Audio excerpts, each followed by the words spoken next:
আসসালামু আলাইকুম, কেমন আছেন সবাই? আশা করি সবাই অনেক বেশি ভালো আছেন। আজকে আমরা যে বিষয়টি নিয়ে কথা বলবো তা হলো ডাব্লিউএইচ কোশ্চেন। এই ডাব্লিউএইচ কোশ্চেনটা আমাদের ক্লাস 3, ক্লাস 4, ক্লাস 5 এবং অনার্স থেকে সেকেন্ড ইয়ারে আছে। তো ডাব্লিউএইচ কোশ্চেনটা আমাদের একটু কঠিন মনে হয়, কিন্তু আসলে তেমন কিন্তু কঠিন না। আমরা ডাব্লিউএইচ কোশ্চেনের আজকে পার্ট 1টা শিখবো, যেহেতু ডাব্লিউএইচ কোশ্চেনটা একটু বড় একটা আইটেম। তো আমরা বেশি কথা না বলে কাজ শুরু করে দেই। নাম্বার ওয়ান আছে হয়। হয় অর্থ হলো কেন, কারণ বোঝাতে হয় ব্যবহার হয়। কি কারণ দেখি? ধরো তোমাকে কেউ ফোন দিছে, ফোন দিয়ে কিছু হয়তো বলতেছে আর তুমি কাঁদতেছো, তুমি খুব কাঁদতেছো। তো উনি তোমাকে একটা কোনো প্রশ্ন করছে, সেই প্রশ্নটার উত্তর তুমি এইভাবে দিছে যে আমি টাকার জন্য কাঁদতেছি, আমি টাকার জন্য কাঁদতেছি, আমি টাকার জন্য কাঁদতেছি। I am crying for money, I am crying for money, আমি টাকার জন্য কাঁদতেছি। তাহলে তুমি একটু গেস করে দেখো তো, একটু অনুমান করে দেখো তো, ওই ব্যক্তি তোমাকে কি এমন প্রশ্ন করছে যার উত্তরে তুমি বলতেছো আমি টাকার জন্য কাঁদতেছি, আমি টাকার জন্য কাঁদতেছি, আমি টাকার জন্য কাঁদতেছি। কি প্রশ্ন করছে? অবশ্যই উনি তোমাকে প্রশ্ন করছে তুমি কেন কাঁদতেছো, তুমি কেন কাঁদতেছো, তুমি কেন কাঁদতেছো। আমি বলতেছি আমি টাকার জন্য কাঁদতেছি, আমি টাকার জন্য কাঁদতেছি। ওই যে উনি তোমাকে বললো তুমি কেন কাঁদতেছো, এই কেন কাঁদতেছো হলো এই ব্যবহারটা করতে হবে। তাহলে কেন ইংলিশ আমরা কি জানি? Why, WHY, why. আচ্ছা হোয়াই লিখছি, দ্বিতীয় যে কাজটা আমাদের করতে হবে ওই WH ওয়ার্ডটা লেখার পর অক্সিলারি ভার্বটা আনতে হবে। তাহলে এই সেন্টেন্সে কি অক্সিলারি ভার্ব আছে? অবশ্যই আছে। এই যে এম আছে, এমটা হলো অক্সিলারি ভার্ব। এখন আমরা এমটাকে বসাই দিব, কিন্তু এখানে এমটা বসবে না। কেন? কারণ এই এম এমন একটা অক্সিলারি ভার্ব, শুধু পৃথিবীর এম এর জন্মই হয়েছে আই এর জন্য। আই ছাড়া পৃথিবীতে এম কে কেউ নিতে পারে না। যেহেতু এমটা নিতে পারবো না, তার মানে এখানে তো অক্সিলারি ভার্বটা আনতে হবে। তাহলে কি অক্সিলারি ভার্ব নিয়ে আসবো আমরা? হয় আর, হয় আর। অক্সিলারি ভার্বের পর কিসের কাজ করবো আমরা? সাবজেক্টের কাজ। যেহেতু ওই ব্যক্তিটা আমাকে বলছিল তুমি কেন কাঁদতেছো, তুমি কেন কাঁদতেছো, ওখানে আছে তুমি আর এখানে আছি আমি, অবশ্য আইটা এখানে কি হয়ে যাবে? ইউ হয়ে যাবে। হয় আর, why are you crying, why are you crying, তুমি কেন কাঁদতেছো। তখন আমি উত্তরে দিয়েছি যে আমি টাকার জন্য কাঁদতেছি, আমি টাকার জন্য কাঁদতেছি। নাম্বার টু হলো হয়ার। হয়ার কখন ব্যবহার হয়? স্থান বুঝালে। হয়ার অর্থ হলো কোথায়, স্থান বুঝালে আমরা হয়ার ব্যবহার করি, এবং হয়ারের বাংলা হলো কোথায়। তাহলে কেউ আমাকে ফোনে কল দিয়ে কোনো কিছু জিজ্ঞাসা করতেছে, তো আমি ওই প্রশ্নগুলোর উত্তর দিচ্ছি যে আমি ঢাকায় বসবাস করি, আমি ঢাকায় থাকি। সোজাভাবে বলতে গেলে আমি ঢাকায় থাকি, আমি ঢাকায় থাকি, আমি ঢাকায় থাকি। তাহলে তুমি এটা তো একটু অনুমান করে দেখো তো, ওই ব্যক্তি আমাকে কি এমন প্রশ্ন করছে যার উত্তরে বলছে যে আমি ঢাকায় থাকি, আমি ঢাকায় থাকি, আমি ঢাকায় থাকি। অবশ্যই কিন্তু বলছে যে তুমি কোথায় থাকো, তুমি কোথায় থাকো, তুমি কোথায় থাকো। তখন আমি বলছি আমি ঢাকায় থাকি। এই যে বললো তুমি কোথায় থাকো, তাহলে কোথায় ইংলিশ কি? হয়। আচ্ছা বসালাম হয়, হ্যাঁ। তারপর আমরা কি করি? অক্সিলারি ভার্ব বসাই, কিন্তু এখানে তো অক্সিলারি ভার্ব নেই।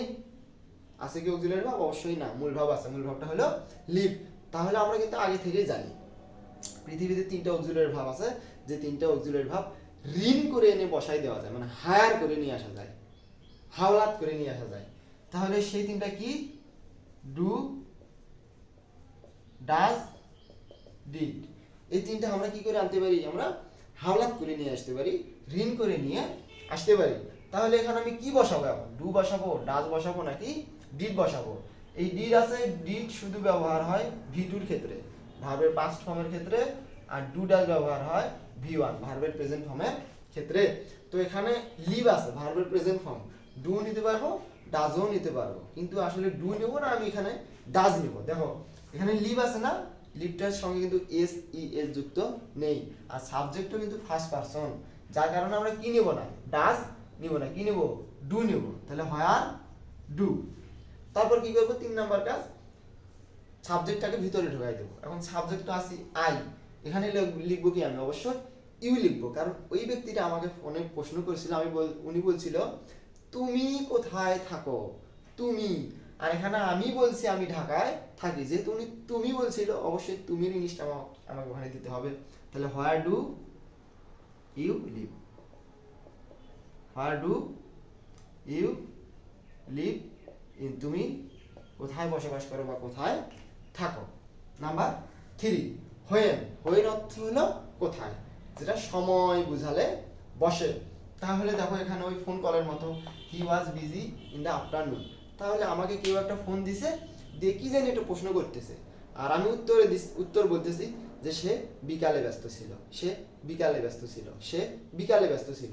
তাহলে অনুমান করো ওই ব্যক্তি আমাকে কি এমন প্রশ্ন করছে, অবশ্যই উনি এইরকম প্রশ্ন করছে যে সে কখন ব্যস্ত ছিল, সে কখন ব্যস্ত ছিল, সে কখন ব্যস্ত ছিল। আমি তখন উত্তরে বলছি সে বিকালে ব্যস্ত ছিল। তাহলে বিকালটা একটা কি সময়, সকাল বিকাল রাত দুপুর এগুলো কি বোঝায়, সময় বোঝায়। তাহলে কখন সময় বোঝালে বসে। তাহলে আমি কি দেবো, হোয়েন।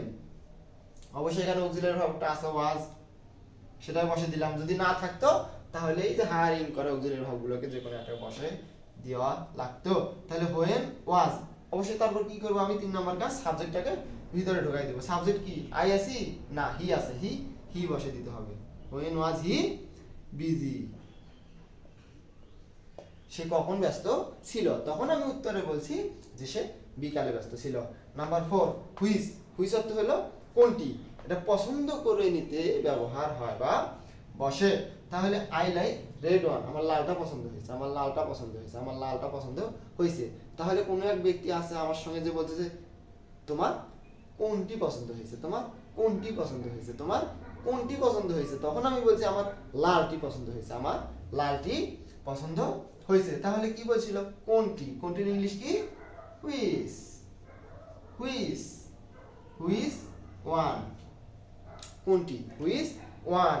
তারপর আমি কি করব, অক্সিলারি ভার্ব বসাবো। এখানে অক্সিলারি ভার্ব যেহেতু নেই, তার মানে আমাকে কি করতে হবে, এই যে হায়ারিং অক্সিলারি ভার্বগুলো এদেরকে একটাকে এনে এখানে বসাতে হবে। তাহলে এদেরকে কাকে নিব, যেহেতু সাবজেক্ট ফার্স্ট পারসন আর ভার্বের সঙ্গে এস যুক্ত নয়, অবশ্যই আমি ডু নিব।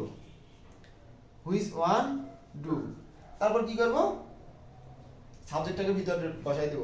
সাবজেক্টকে আই, আর উনি আমাকে বলছিল তুমি কোনটি পছন্দ করছো, তোমার কোনটি পছন্দ হয়েছে। অবশ্য তুমি আছি, তাহলে এখানে কি হবে, আইটা হবে ইউ। Which one do you like, which one do you like, তোমার কোনটি পছন্দ হয়েছে। তাহলে এই ছিল আমাদের ডাব্লিউএস কোশ্চেনের পার্ট 1 এবং ডাব্লিউএস ওয়ার্ডগুলো আমরা 4টা শুধু আলোচনা করতে পারছি এই পার্ট 1 এ। আমাদের